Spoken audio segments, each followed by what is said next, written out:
Hello and welcome back to Open Day Live On Demand. I've got a question for you. Have you ever considered a career in construction management?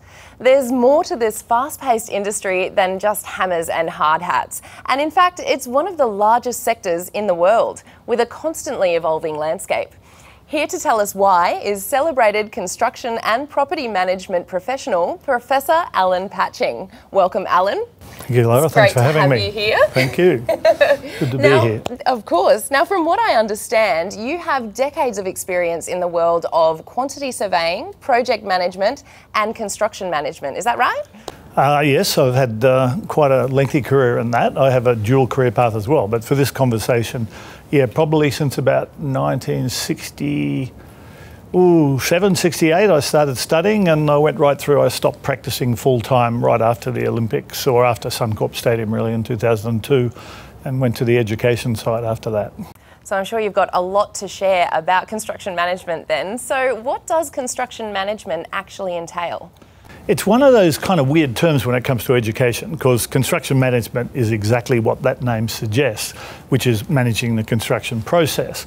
But when you look at the complexities of the modern construction process for modern buildings and what we cover in an educational program for it, it's multifaceted. It goes from everything from determining whether a building's suitable for approval. People who do our courses actually go and become approving authorities or work for approving authorities.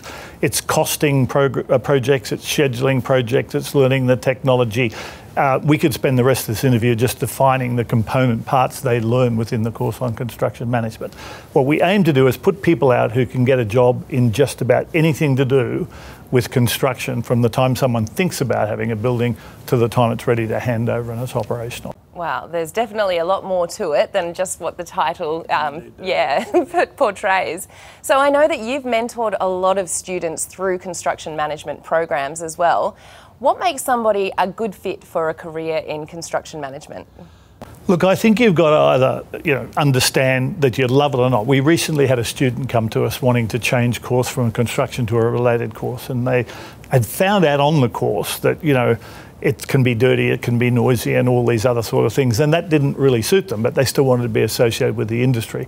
So we could relocate them into another career path or course path where they could be related to construction. And I think that's the key thing, to being aware of the parts of it that you're passionate about, that you really love. Some people just want to be out there, hands-on, wearing their yellows and brights every day and hearing the noise and seeing the thing go up.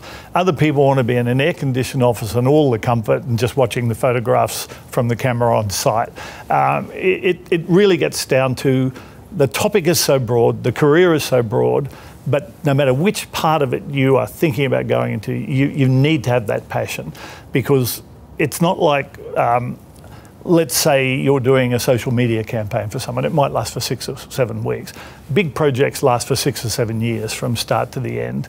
So you've got to have that involvement, that complete passion for contributing to community, for building things, for making things, like an engineering, putting stuff together mindset. You've really got to have that fire in the belly for a long time, I think. Yeah, you've got to be able to sustain it as well. Yeah. Yeah, exactly right. So can you tell us a little bit about the construction management programs here at Bond?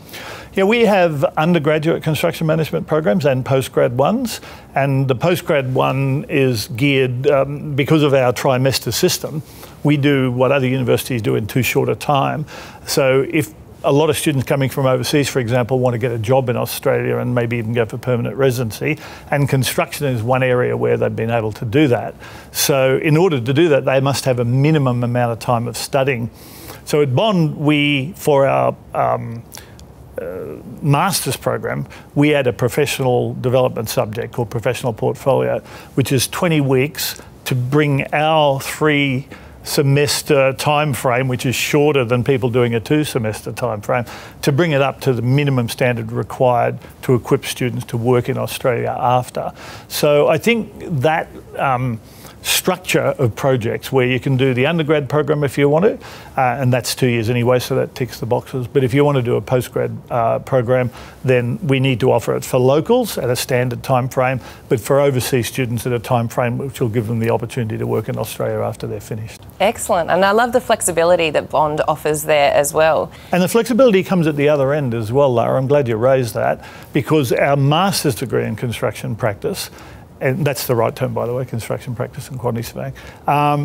Our master's degree in that is what we call a transitional course. So you could have done an undergraduate degree in beauty therapy and still come and do this construction course, because the first semesters are to transition you from whatever you've done in the past, nursing, architecture, construction, or something altogether different like communications or indeed beauty therapy, if there's such a thing as a degree in it, transition across to construction. So it doesn't matter what you've done in the past, you can come to Bond and do a Master of Construction Practice. I might be able to pop on a hard hat soon, I think. Yeah, I'll give you a set of my cufflinks. Oh, very nice. I'll take some of those. And so I understand that this must be the case then, that construction management, construction managers are needed all over the world. Is that right? Yeah, I don't think the world is going to stop developing anytime soon. And if you asked me this question 2 years ago at the end of the Commonwealth Games, I'd say we're getting quiet on the Gold Coast. But I'm quietly confident that in July, the Premier's not going overseas to the Olympic Games in face of criticism she's getting for no reason. So I'm predicting in advance she's going over because Brisbane's going to be announced the next Olympic Games holder. And that, together with the infrastructure, yes, the infrastructure happening here on the Gold Coast and throughout southeast Queensland, is creating a huge amount of work. There are builders I know telling me they've closed their books for the next 2 years. So it's a great time to get in, because I think the next decade is going to produce incredible opportunities for employment in southeast Queensland. Wow, it's a really exciting industry to jump into, I think. And now I know a lot of students are studying remotely as well. So with many of our students joining classes online from all over the world, what has that experience been like for them learning remotely?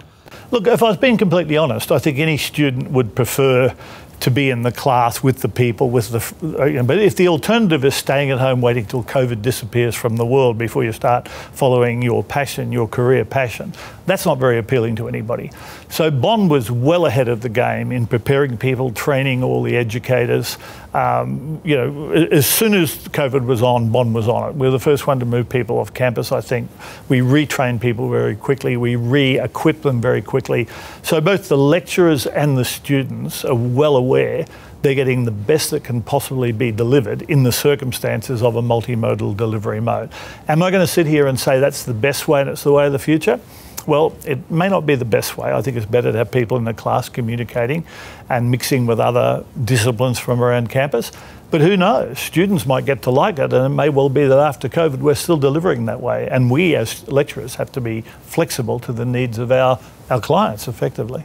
So on top of what's happening within the world, is there anything else that prospective construction management students might need to know before they dive into a program here at Bond?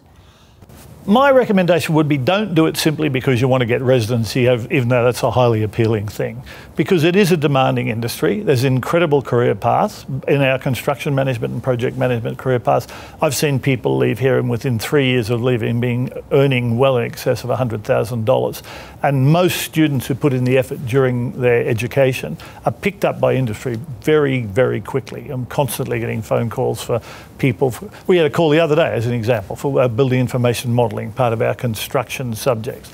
Someone just said, if you've got 4 or 5 graduates going through this semester, we'll take them all. So there is demand out there, but if you're going to be able to meet that demand, it's not just about high marks, it's about having the passion to get in there, having the initiative to contribute and show you love what you're doing, and you're not there simply because it's a way to stay in Australia longer than you otherwise might. Yeah, fair enough. Well, that sounds really interesting. And thank you so much, Alan, for coming in and telling us all about construction management today. I think I might be ready to jump in. I definitely have that bit of passion, and I hope it will last as long as it's needed for a career in this area. We very much hope that you've enjoyed exploring construction management in part of Open Day Live On Demand. And don't forget, there's lots more to watch. Bye for now.